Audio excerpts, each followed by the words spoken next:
नए बजट में तकरीबन 2000 अरब के नए टैक्स आयद किए जाने का इम्कान। 17,600 अरब रुपए के कायद हजम का बजट आज पेश किया जाएगा। वजीर खजाना मोहम्मद औरंगजेब कौमी असम्बली में बजट पेश करेंगे। सरकारी मुलाजमीन की तनख्वाहों और पेंशन में 10% इजाफे की तजवीज़। गैर तरक्याती अखराजात 16,286 अरब। तमाम शोबों में टैक्स सस्ता खत्म करने की तजवीज़। सूद की अदायगी के लिए 8,207, दिफा के लिए 2,550 अरब मुख्तस करने की तजवीज़ है। जबकि पेट्रोलियम ने भी 78 रुपए लीटर से बढ़ाकर 100 रुपए फी लीटर करने की तजवीज़ दी गई है। यूट्यूबर्स, फ्रीलांसर्स और नॉन फाइलर्स पर नए टैक्स इक़दामात मुतवक्के हैं।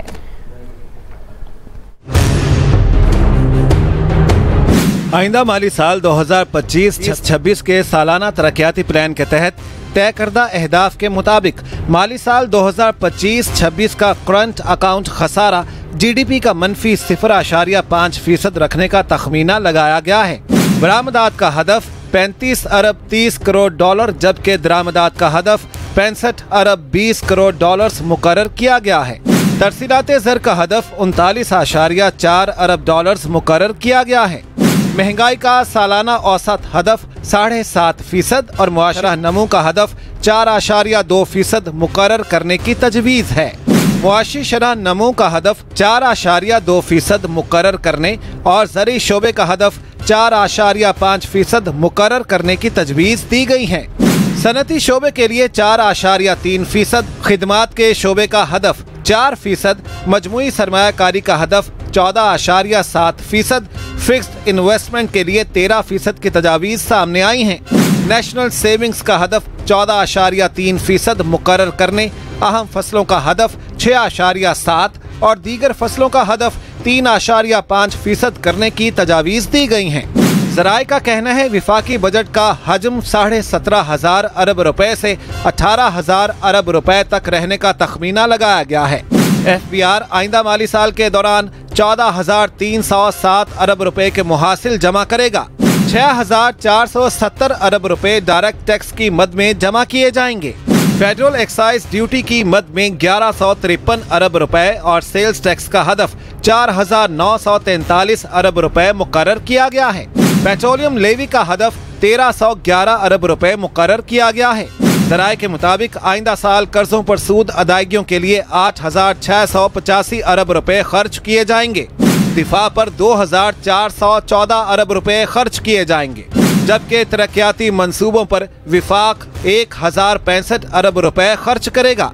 विफाकी बजट में ग्रेड 1 से 16 तक मुलाजमीन के लिए 30% डिस्पैरिटी अलाउंस और महंगाई के तनासुब से बजट में तनख्वाह और पेंशन में 10% इजाफे समेत 3 तजावीज़ ज़ेर गौर हैं। बजट में इलेक्ट्रिक गाड़ियों के फरोग के लिए पेट्रोल और डीजल पर चलने वाली गाड़ियों पर 5 साल लेवी लगाने का प्लान है। लैपटॉप और स्मार्ट मोबाइल फोन्स की बैटरी और चार्जर्स की मकामी तैयारी के लिए मराद दी जाएंगी।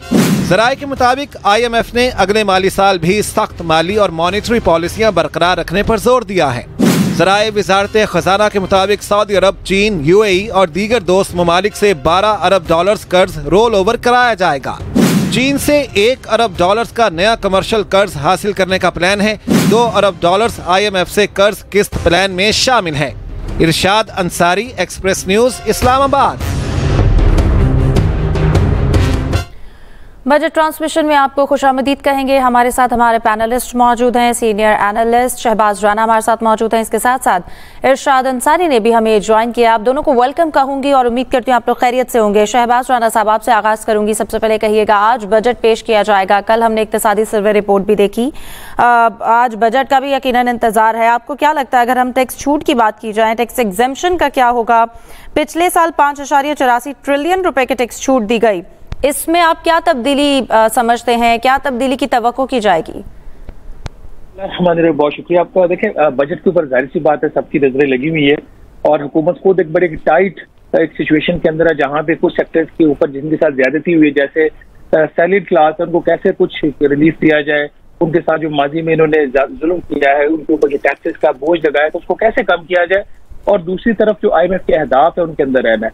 Before going into the details, ये जो आपने 5.8 ट्रिलियन के टैक्स के जो एग्जम्पशन की कॉस्ट की बात की है, 2 चीजें हमें मैं जरा करेक्ट कर दूं। एक तो ये कि ये जो नया बजट आ रहा है इसमें 2,000 अरब रुपए के नए टैक्सेस नहीं लगाए जा रहे, ये बात दुरुस्त है कि जो टैक्स कलेक्शन का हदफ है अगले साल का, वो इस साल से तकरीबन 2000 अरब रुपया ज्यादा होगा। इसमें एक ऑटोमेटिक जो ग्रोथ होती है आपकी इकोनॉमी के अंदर, जिसमें जीडीपी ग्रोथ होती है, महंगाई जो होती है, इसको एक अज्यूम किया जाता है कि बगैर इजाफी इकदाम किए, बगैर नए टैक्सेस लगाए, कुछ तकरीबन 1400 से 1500 अरब रुपया हुकूमत हासिल कर लेगी। तो बाकी जो गैप रह जाएगा उसके हवाले से हुकूमत की तो ख्वाहिश थी कि 300 अरब रुपए के इजाफी टैक्सेस लगाए जाएं, लेकिन जो IMF का प्रोग्राम है उसके तहत इनको 300 से 550 अरब रुपए के दरमियान इजाफी टैक्सेस लगाने पड़ेंगे। तो ये एक चीज करेक्ट करने की जरूरत है। दूसरा, डिफेंस के हवाले से भी जो IMF का नंबर था वो तो 2414 अरब रुपया ही था, लेकिन जो डिफेंस एलोकेशन है उससे ज्यादा होगी। नो कमिंग टू योर की क्वेश्चन के ये जो इतना कुछ करने के बाद भी हर साल हुकूमत जो है हर बजट के अंदर आपने देखा कि टैक्स की जो एग्जाम्पशन है उसको कम किए जा रहे, इसके बावजूद जो उसकी कॉस्ट है टैक्स एग्जाम्पशन की, टैक्स की मद में जो नुकसान हैं कि वो बढ़ते ही जा रहे हैं। बेसिकली ये नुकसान है क्या?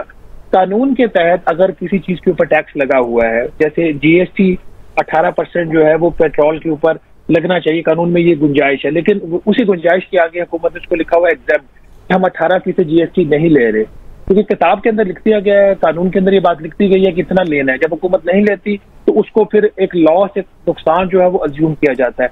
ये फिगर जो है 5840 अरब टू बी प्रिसाइज, ये बड़ा ही एक शॉकिंग नंबर है compare to even last year, जब पिछले साल में भी इसमें 73% इजाफा हुआ था।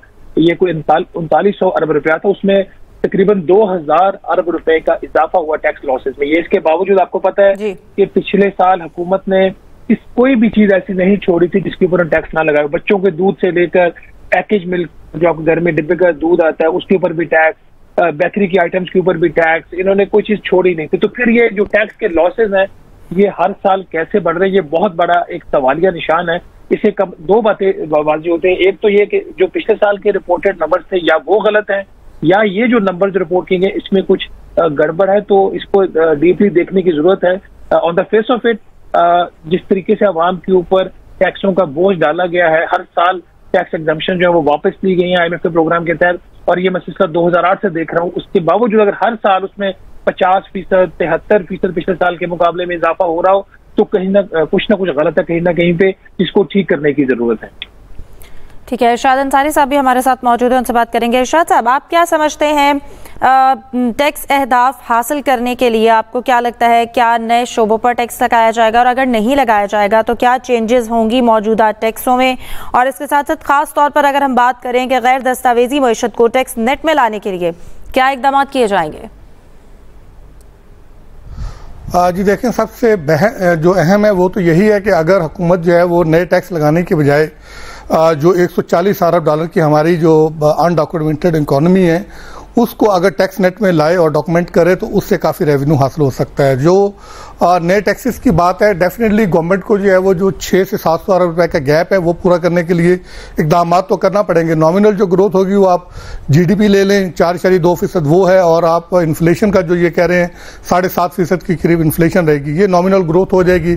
उससे ऊपर आपको इकदाम उठाने पड़ेंगे। अक्सर औकात जो है ये हमेशा ये कहते थे IMF को, हम एडमिनिस्ट्रेटिव मेजर से हम 300-250 अरब रुपए कलेक्ट कर लेंगे, लेकिन बदकिस्मती से ऐसा होता नहीं था, तो उसको IMF अब सीरियस नहीं लेता। इसलिए IMF भी ये कहता है कि आप सॉलिड जो है वो कोई इकदाम उठाएं, और उसी के लिए अब एक दो चीज़ें अच्छी हैं, अगर ये वो करें तो ठीक है। जो नॉन फाइलर्स हैं उनको ये ज़्यादा जो है वो सख्त करना चाह रहे हैं, अगर वो ये करें तो वो ठीक है कि ताकि नॉन फाइलर जितना हो सके वो फाइलर बने। अभी जो कल इकोनॉमिक सर्वे पेश किया उसमें भी उन्होंने बताया कि हमने 37 लाख लोग जो हैं वो रिटर्न फाइलर हो गए हैं, और इसी तरह जो रिटेलर्स हैं उनमें भी काफ़ी तादाद जो है वो इसमें आई है। अभी अगले बजट में जो तजवीज़ की जा रही है, जो हुकूमत के लिए सबसे बड़ा चैलेंज है, देखें ये जो चैलेंज है ये 2-3 फाइनेंस मिनिस्टर खा चुका है, 2-3 FBR के चेयरमैन खा चुका है, लेकिन ये टैक्स नेट में नहीं आ सके, वो है रिटेल सेक्टर। रिटेल सेक्टर में हमारा पोटेंशियल बहुत ज़्यादा है, लेकिन बदकिस्मती से हम जो है वो कंप्रोमाइज़ हो जाते हैं पॉलिटिकली। तो वो 1-2 मरतबा इनको टैक्स नेट में लाने की सीरियस जो है वो कोशिश की गई, उसमें किसी हद तक कामयाबी भी हुई, लेकिन फिर वही हुआ कि पॉलिटिकली दबाव में आके फिर हम पीछे हट गए। तो अभी भी अगर आप रिटेल सेक्टर को टैक्स नेट में ले आए एग्जैक्टली जो उसका पोटेंशियल बनता है, तो ये जो गैप है ये एडिशनल रेवेन्यू लगाए बगैर, नया टैक्स लगाए बगैर हम पूरा कर सकते हैं। ये तजवीज़ ये आ रही थी कि 1% जो है वो हर किस्म के रिटेलर्स पे जो है वो टैक्स लगा दिया जाए, इनकम इनकम टैक्स। तो अगर ये टैक्स लगा देते हैं तो इसी से इनको 300 से 400 अरब रुपए एडिशनल आ सकता है। इसके साथ साथ जो नॉन फाइलर्स हैं उनके लिए जो कैश विड्रॉल है उस पर टैक्स जो है वो डबल करने जा रहे हैं। उन पे मजीद जो है वो सख्तियां, जैसे उनकी जो लेन देन है उस पर जो है वो पाबंदियां, सफरी पाबंदियां, ये पहले भी कोशिश की है लेकिन दबाव फिर आता है, दबाव में आके हुकूमत को फैसले वापस जो है वो करना पड़ जाते हैं। इसी के साथ बहुत सारी जो है वो एक तरफ हम टैक्सेशन करने जा रहे हैं तो दूसरी तरफ हम टैक्सों में कुछ सहूलतें भी देने जा रहे हैं। वो सहूलतें अगर प्रॉपर तरीके से उसको जो है वो यूटिलाइज किया जाए तो उसका इम्पैक्ट ओवरऑल इकोनॉमी का साइज बढ़ने से रेवेन्यू पे अच्छा आ सकता है। जैसे हम कोई 3500 के करीब आइटम्स है जिस पे जो है वो ड्यूटी हम जो है वो कम करने की तजवीज़ जो है ज़ेर गौर है। विद होल्डिंग टैक्सेस जो है वो खाम माल पे कुछ जो है वो रिवाइज करने की तजवीज़ है।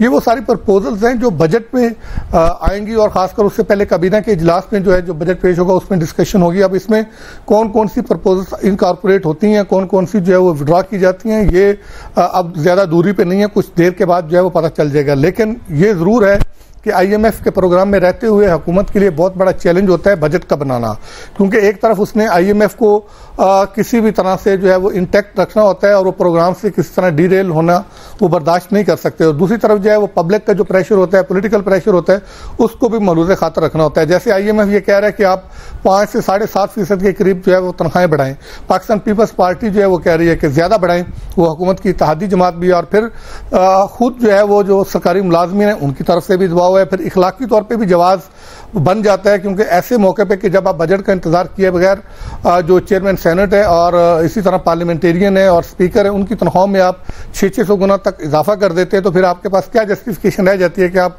सरकारी मुलाजमीन को कहें कि आप जो है वो पीनट ले लें। तो ये सारे दबाव हैं सरकारी मुलाजमीन की तरफ से, जो है वो पूरे मुल्क से मुलाजमीन को जो है वो कॉल भी दी गई है कि आज बजट के मौके पे जो है वो पार्लियामेंट के बाहर वफाकी सेक्रेटेरिएट के बाहर मौजूद होंगे।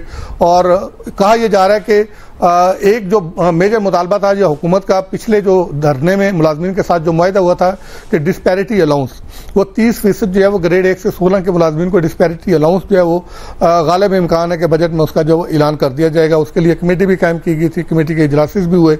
बदकिस्मती से जो डॉक्टर तारक फजल चौधरी की सरबराही में कमेटी कायम की गई थी उसमें पेंशन इस्लाहात का था, उसमें जो है वो प्राइम मिनिस्टर का जो पैकेज था इमदादी पैकेज उस पर बातचीत होनी थी, तनख्वाहों में इजाफे पे बातचीत होनी थी और जो मुतालबात थे उस पर बातचीत होनी थी। उसका एक इजलास हुआ था और उसके बाद ये तय पाया था कि दोनों साइड से जो है वो अपनी वर्किंग करके जो है वो आएंगे और उस पर फिर रिकमेंडेशंस को फाइनल करके प्राइम मिनिस्टर को पेश की जाएंगी। लेकिन उस इजलास के बारे में कोई बजट तो आज होने जा रहा है लेकिन अभी तक कोई इतलात नहीं है। तो कहने का मतलब ये है कि एक तरफ इखलाकी, सियासी और अवामी दबाव है, दूसरी तरफ जो है वो बैनुल अक़वामी सतह पर जो आपकी जो कमिटमेंट्स हैं उनका दबाव है। किसी तौर पे भी आप जो है वो इंटरनेशनल कमिटमेंट से आप जो है वो बीट्रे नहीं कर सकते। माजी में हमने देखा है कि हमने IMF को बीट्रे किया है, उनकी जो बातें हैं उनको नेगेट किया है, तो हमने उसके नताइज भी कॉन्सिक्वेंसेस जो है वो सीरियस किस्म के जो है वो भुगते हैं और आज तक भुगत रहे हैं और शायद उसके कुछ असरात आगे जाके भी हमें जो है वो देखने में मिलेंगे।